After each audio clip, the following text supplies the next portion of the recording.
ರಾಜ್ಯದಲ್ಲಿ ಜಾತಿ ಗಣತಿಯ ಕಾರ್ಯಕ್ರಮ ಪ್ರಾರಂಭವಾಗಿದ್ದು, ನಿಮ್ಮ ಮನೆಗಳ ಹತ್ತಿರ ಬಂದಾಗ ತಮ್ಮ ತಮ್ಮ ಜಾತಿಯನ್ನು ಕಡ್ಡಾಯವಾಗಿ ಬರೆಸಬೇಕು ಹಾಗೂ ಕಮ್ಮನಾಯ್ಡು ಸಮುದಾಯದವರು ತಮ್ಮ ಜಾತಿಯ ಈ ಕಾಲಂನಲ್ಲಿ ಕಮ್ಮ ಎಂದೇ ಬರೆಸಬೇಕು ಎಂದು ಮಾಜಿ ಬಿಎಂಆರ್ಡಿಎ ಸದಸ್ಯರು, ಕಮ್ಮ ಸಮುದಾಯದ ಉಪಾಧ್ಯಕ್ಷರು ಹಾಗೂ ಸಿದ್ದನಪುರ ಗ್ರಾಮ ಪಂಚಾಯಿತಿ ಸದಸ್ಯರಾದ ಮೀನಾ ಸಂತೋಷ್ ಕುಮಾರ್ ಅವರು ತಿಳಿಸಿದ್ದಾರೆ.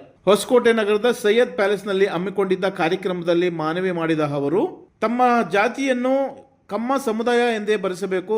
ನಾಯ್ಡು ಅಥವಾ ಕಮ್ಮ ಅಥವಾ ಇತರೆ ಉಪಜಾತಿಗಳ ಯಾವುದೇ ಇದ್ದರೂ ಸಹ ಅದೆಲ್ಲ ಬಿಟ್ಟು ಕಮ್ಮ ಎಂದೇ ಬರೆಸಬೇಕು ಎಂದು ಮನವಿ ಮಾಡಿದರು. ಇನ್ನು ಇದೇ ಸಂದರ್ಭದಲ್ಲಿ ಕಮ್ಮ ಸಮುದಾಯದ ಅಧ್ಯಕ್ಷರಾದ ಕೇಶವಮೂರ್ತಿರವರು ಮಾತನಾಡಿ, ತಮ್ಮ ಜಾತಿ ಕಾಲಂನಲ್ಲಿ ಹೇಗೆ ಹೆಸರುಗಳನ್ನು ನೋಂದಾಯಿಸಬೇಕು ಎಂದು ತಿಳಿಸಿಕೊಟ್ಟರು.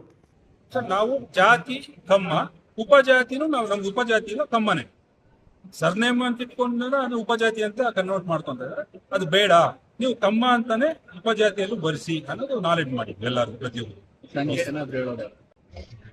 ಮಾಹಿತಿ ಇಲ್ಲ. ಈ ಡಾಟಾ ಬಂದ್ಮೇಲೆ ನಮ್ಮ ಮುಖ್ಯ ಕಚೇರಿ ಹನುಮಂತನಗರದ ಕುಮಾರ ಸಂಘ ಅವರೆಲ್ಲಾ ಡಾಟಾ ಕಲೆಕ್ಟ್ ಮಾಡಿ, ಈಗ ಸರ್ಕಾರ ಕೊಡೋ ಡಾಟಾ ಹೆಚ್ಚು ಕಡಿಮೆ ಆದ್ರೆ ಅದನ್ನ ನಮ್ಮ ಮಾಹಿತಿಯನ್ನು ಕೊಟ್ಟು, ಇಲ್ಲ ಇದು ಸರಿ ಇಲ್ಲ, ಇದು ತಪ್ಪಾಗಿದೆ, ಇದು ನಮ್ಗೆ ಕರೆಕ್ಟ್ ಆಗಿ ಮಾಹಿತಿ ಕೊಡಿ ಅನ್ನೋದೇ ಇದರ ಮುಖ್ಯ ಉದ್ದೇಶ.